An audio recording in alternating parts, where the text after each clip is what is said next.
Hola, bienvenidos, esto es El Duende Crítico.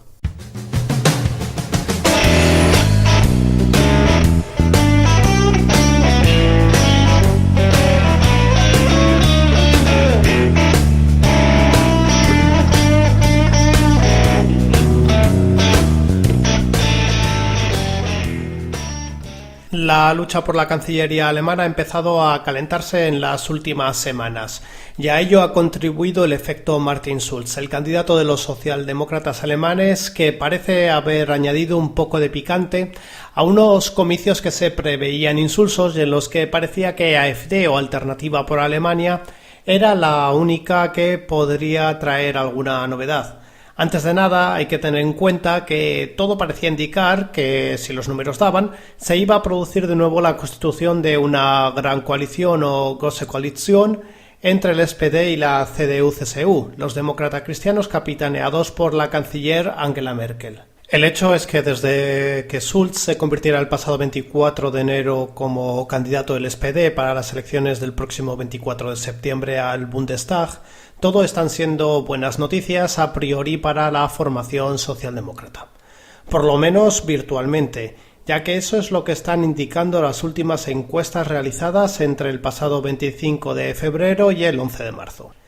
Vayamos a los datos. De las últimas 11 encuestas realizadas, en 2 de ellas Schulz sobrepasaría por la mínima a Angela Merkel y podría liderar la negociación para poner en marcha un nuevo gabinete, mientras que en el resto Merkel mantiene la primera posición, aunque su liderazgo se encuentra bastante mermado.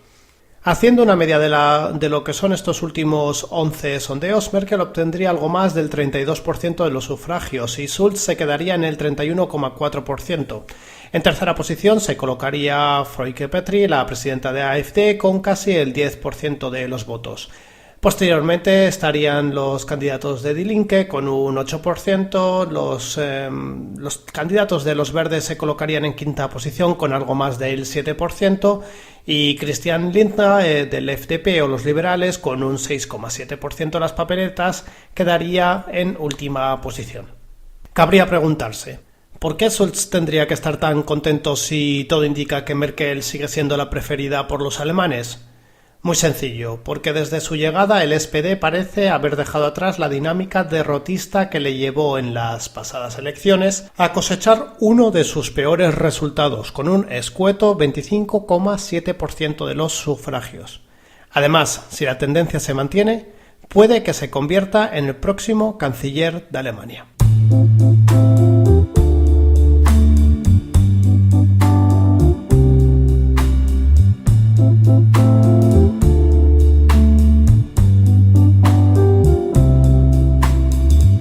El próximo 24 de septiembre tendrán lugar las próximas elecciones al Bundestag, en las que los ciudadanos alemanes mayores de 18 años van a elegir a los miembros del Parlamento Federal. Para que nos hagamos una idea sobre los fundamentos básicos del sistema electoral alemán, debemos tener en cuenta dos factores. Primero, el votante cuenta con un total de 2 votos. El primero es para elegir un candidato específico por circunscripción o Wahlkreis y el segundo para votar a una de las listas cerradas presentadas por las diferentes formaciones. Con el primer voto se elige con mayoría simple el candidato de cada circunscripción, en total 299. Mientras que con el segundo se eligen los otros restantes 299 asientos del Bundestag, repartiendo los escaños proporcionalmente. El segundo de estos fundamentos básicos es que para ingresar en el Bundestag se establece una barrera legal de representación del 5%.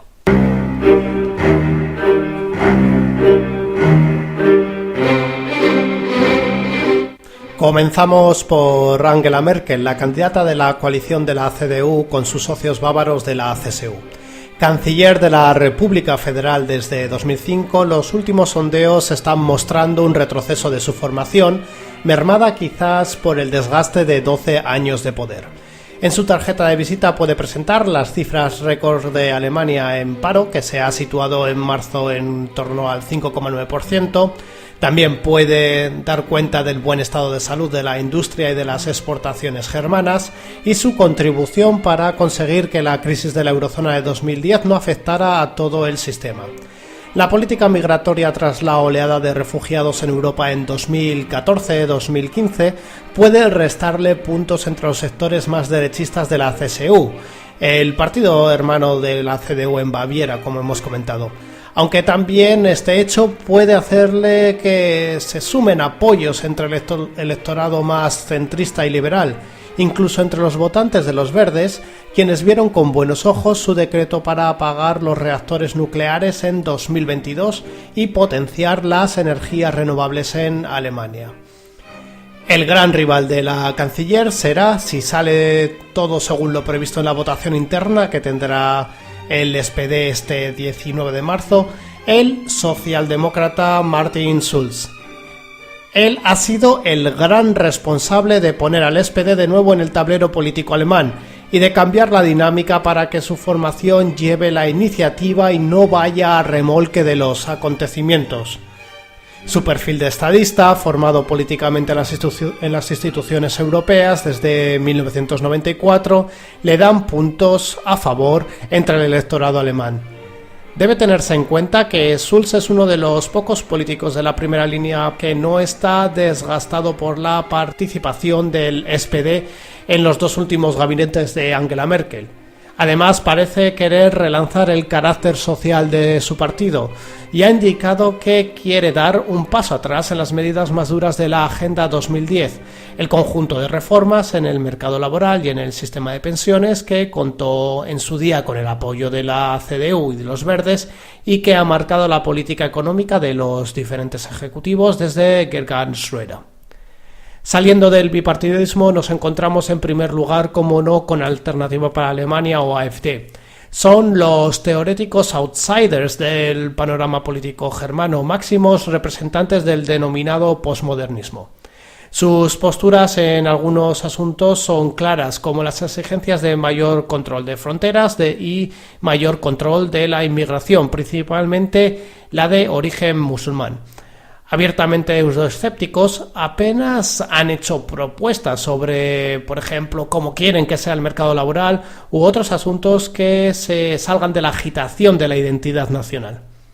Su burbuja electoral parece desinflarse, aunque todo hace prever que será el tercer partido más votado.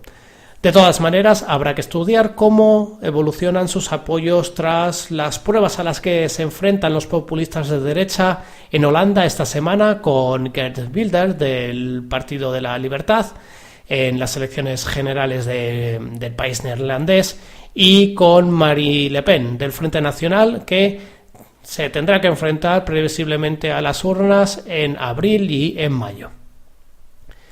Más brevemente repasamos la situación de Die Linke, la formación más izquierdista de Alemania, que cuenta con importantes apoyos a nivel local y regional, pero que parece no dar el gran salto a nivel nacional. De sus resultados, eso sí, dependerá que se forme o no una coalición roja-roja, exclusivamente con el SPD, o roja-roja-verde con los verdes. Y parece ser que Die Linke centrará su atención en evitar la formación de una nueva gran coalición, aunque no lo indiquen abiertamente.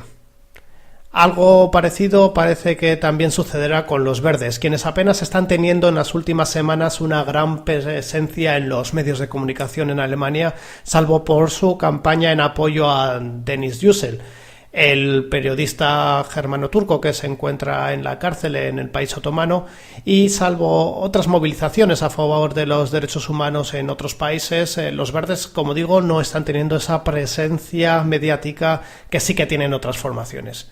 Uno de los asuntos pilares que siempre ha centrado lo que es el discurso político de los verdes es el abandono de la energía atómica en Alemania, asunto en el que quizá Merkel les ha dejado sin discurso tras el anuncio de que, de hecho, se van a apagar las centrales térmicas en Alemania en el año 2022.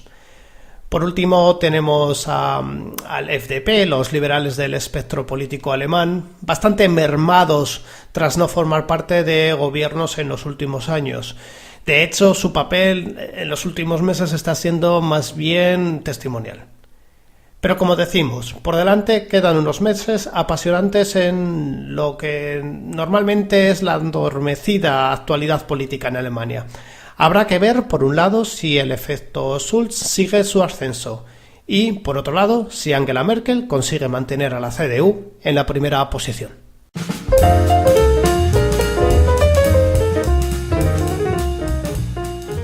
Y hasta aquí el capítulo número 4 de la primera temporada del Duende Crítico, el espacio con el que quiero acercaros la actualidad política y social de Alemania.